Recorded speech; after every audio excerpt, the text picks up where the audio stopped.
What's up, Miami Dolphins fans, Miami goons out there? It's your boy D-Wave, fully returned and back in effect mode for this episode. Last show was the free agency blitz, where I gave y'all insight on all the rumors and my opinion on the new additions that we could possibly make once we get under the cap. Right now, we still over the cap, and we got a lot of work to do. I also talked about the possible trades that we can make in the player restructures, the contracts, to give some of these players some upfront money to help increase our chances of getting more money in the cap to spend. So y'all check that out, and make sure and click that like button and subscribe to the channel as well. Click the notification bell so you can hear it first, and you can follow me on all socials as well. I'm on Twitter, I'm on Instagram. Y'all make sure and look for me.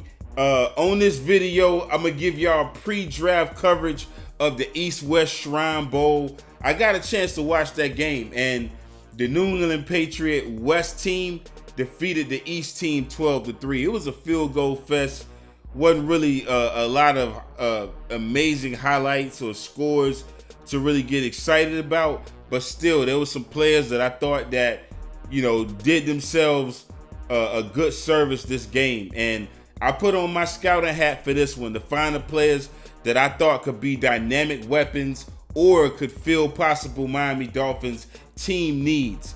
Now, once again, what are the team needs? In my opinion, our team needs are heavy running back, slot wide receiver, gadget offensive weapon, and that gadget offensive weapon, I'm looking for a Jim Jensen type of player, or a Randall L type player, or some type of slash player that can not only be used in receiving sets, but he could also be used in the backfield at running back, as a tight end. I want a gadget type player. He can throw the ball. I know that's asking for a lot, but those players, believe it or not, they come and go, and sometimes we acquire those players, but we don't ever use them. Kyle Loxley, I thought Chris Greer actually found a hidden gem in him, but we never used his, his arm. We never used his throwing ability, never really gave him a chance. Maybe he just didn't impress the coaches, but those players come and go. You just got to find them. There were some players, like I said, that definitely helped their stock rise. Some of them I placed on my draft board, and I hope we could find a way to add more picks some way, somehow, because there are some ballers that stood out that can help us. Cornerback Nick Jones from Ball State.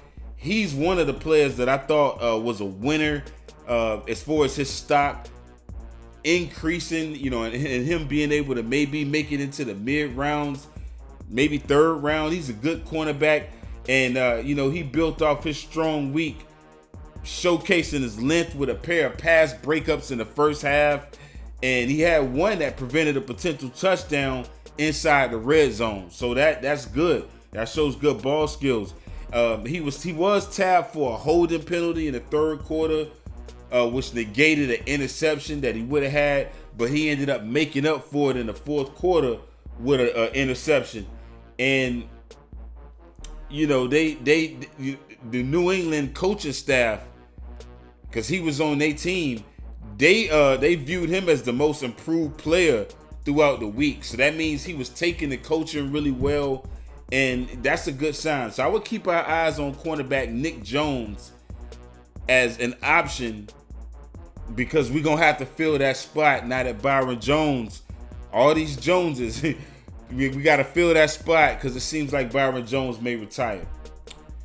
I thought DTR, which is what they call him, UCLA's quarterback Dorian Thompson-Robinson, his tape looks good, which I think impressed some of the coaches. And I mean, UCLA just had a real good squad overall on offense and defense, especially on offense with Zach Charbonnet, who I want us to draft. But DTR was also a good quarterback and one of the prospects that the scouts been looking at.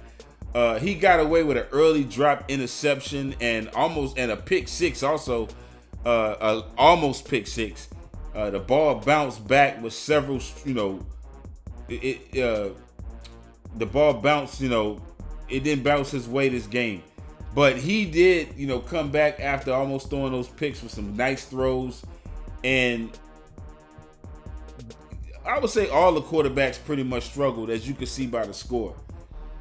I thought kicker Jake Moody out of Michigan, he really improved his stock. In my opinion, he was the MVP of the game, which is, it sounds bad for all the other skilled players, especially the quarterbacks that they didn't score no touchdown.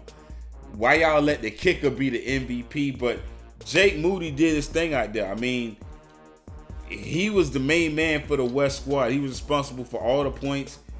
He nailed a pair of, he did win MVP, by the way, but he nailed a pair of 51-yard field goals, and he also added 2 35-yarders to put the game away.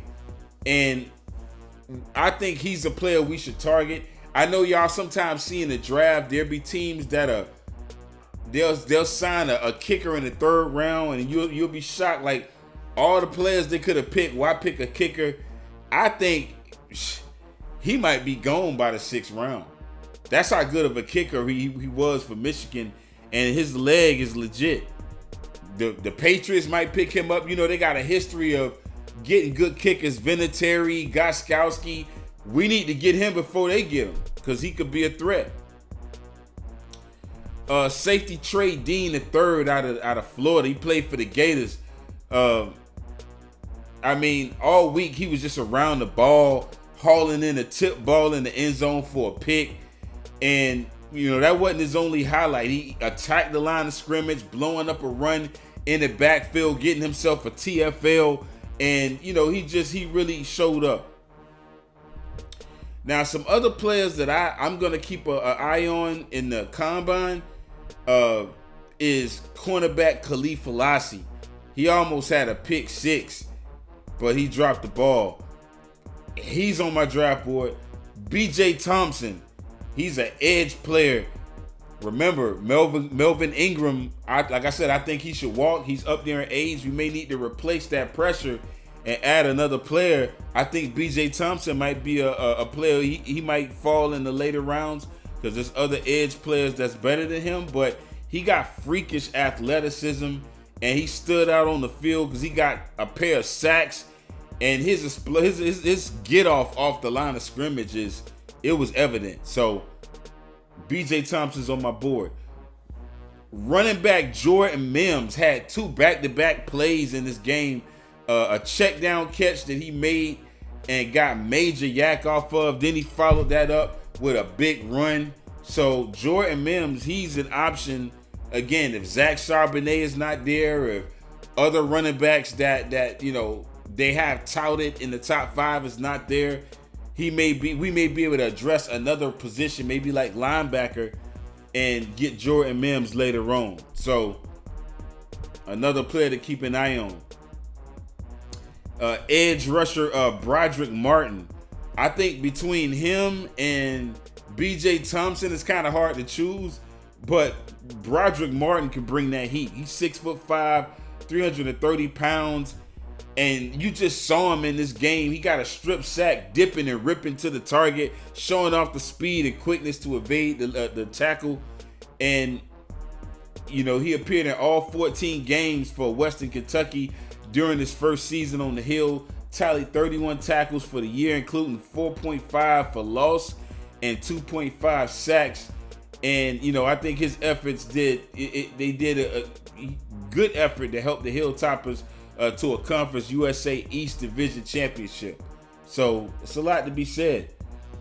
And another player, edge, they call him Hava Baldado.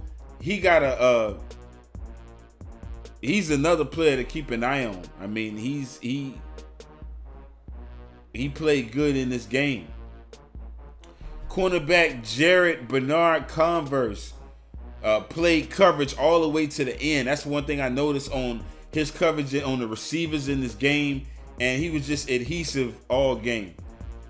And I also liked what I saw out of nose tackle number 97, Kobe Turner, which you had to really be watching the game and rewinding it and paying attention to him.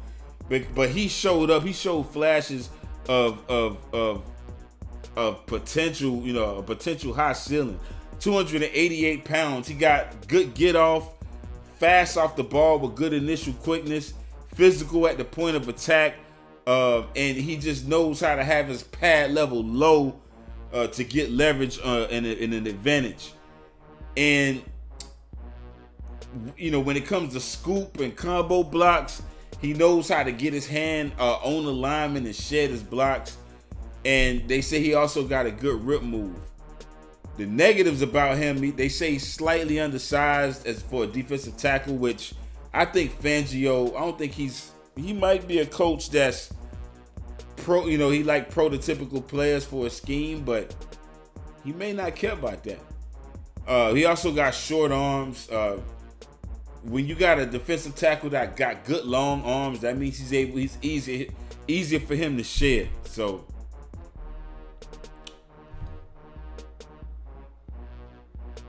and he's also a Richmond transfer as well. You look at his 4 seasons, he had 158 total tackles, 65 solo, 33.5 tackles for loss, 15 sacks, and 4 forced fumbles. That's pretty good. That's pretty good.